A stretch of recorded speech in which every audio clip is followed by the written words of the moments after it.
Switch off. Hi guys, welcome back to my channel. So this is the second book review I've done today. I'll probably post both of them just because it keeps my sanity to just post as soon as I make a video. So sometimes you'll get 2 videos from me, sometimes you'll get 1. It really depends on the day. It just makes me more sane. Anyway, I wanted to review The Painter's Daughter by Julie Klassen. I just finished reading it last night. It took me a week just because it was an audiobook that I didn't have the Braille book for. Lately, I've been reading books like tandem, where I'll read some of the audio, or I'll listen to some of the audio, and then when I'm not in front of the audio, I'll read the book, like that. So it kind of goes quicker, but this one took me a whole week just because I only had the audio.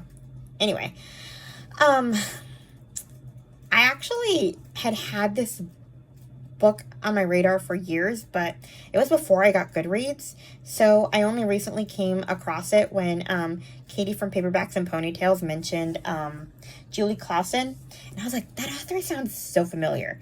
So I wanted to read something from it, but it was before Goodreads, so I went on Goodreads and I located the book, and then I added it to my TBR, I think in May, and then I watched Amanda from Book Lover Amanda's wrap up and realized that she had just read the book. So I was like, okay, now I really need to read this because she says it's good, and it's good. I can't say I loved it as much as Amanda did, though. I gave it 5 stars because it was a really compelling story. Basically, it's about Sophie DuPont. She is the daughter of a portrait painter. She assists her father painting in his studio, and she kind of keeps her artwork sort of a secret. And so she meets this artist, Wesley Overtree, and she basically falls in love with him and gets pregnant. And then Wesley vanishes. He takes off to Italy, and before, he could find out that she was pregnant, he took off. And so his brother, Stephen Overtree, is kind of used to taking on his brother's, he's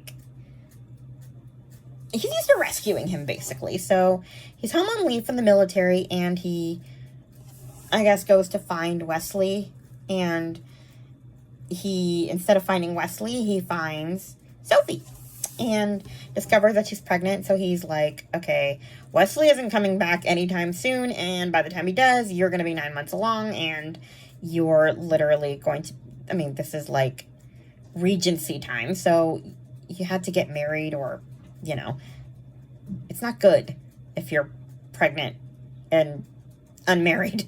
So yeah, he basically agreed to marry her in name only, figuring he would die in battle and she'd be all good, raising her kid alone, status of a widow. And so they do, and they fall for one another, and, Wesley then comes back, and, that's all in the description. I'm not really giving a ton away. There is so much more to this book, but this was a difficult read for me too, because, I understand the time period, but this book really does show you, how, in some ways, awful that time period was, because, for women in general, and not even just for women, for men too, Wesley sucks, don't get me wrong. I'm not going to tell you why, not just because he left her, but stuff he does later sucks, okay? He's a terrible person. But at the same time, I think some of his actions wouldn't have happened had he lived in a modern era. A lot of his actions happened because Sophie didn't want to, run away with him and start a life of scandal with him and leave Stephen.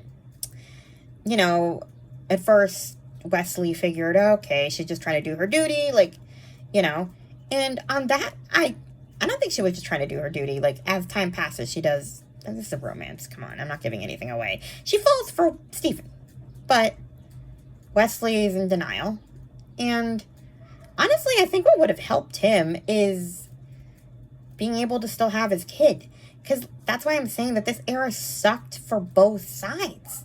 Like, as far as babies. Because at least now, if you if you get pregnant while you're single or unmarried, I should say, the dad still has his rights. Even if you decide to marry the dad's brother, weirdly enough, the dad can still claim this kid.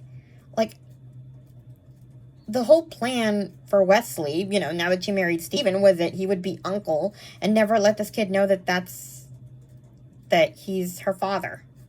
Nice, I just gave away the sex of the baby. Who cares? Like, anybody cared that much if it was a boy or a girl. Whatever. But, yeah.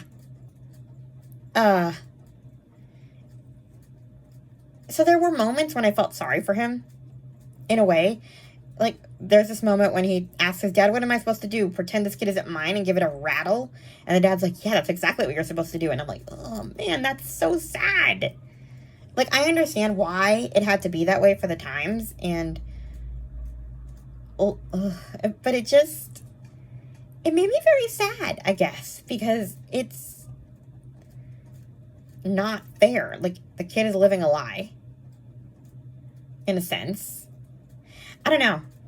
Like, I guess despite how awful Wesley was, I still felt for him in that respect, because he was left with nothing. I don't feel bad for him that he lost the girl. He did not deserve the girl. But I felt bad that he lost his kid. Like, we actually see him, like, have to surrender his kid to his brother. Like, put the baby in his brother's arms and say, there's your daughter. And it's so sad. I don't know. There's just something about that makes me glad that we live in the 21st century where that would never happen, because you can demand your paternal rights and never let that happen, even if you are a terrible partner. I don't know. It just made me very sad, even though Wesley is terrible, and he did something else terrible that I won't spoil, in regards to another character. Yikes. But, yeah. Apart from that, like, I don't know, I just had, like I said, it was just very complicated feelings about Wesley. But the rest of the characters were, I liked, Stephen and Wesley's sister, Kate. She was really sweet, and Kate had a friend, I already forgot her name, who was also really sweet. Mrs. Blake, I think, Miss Blake, but I forgot her first name. And her romance was sweet, too. And so was Kate's, actually. But, yeah, I don't know.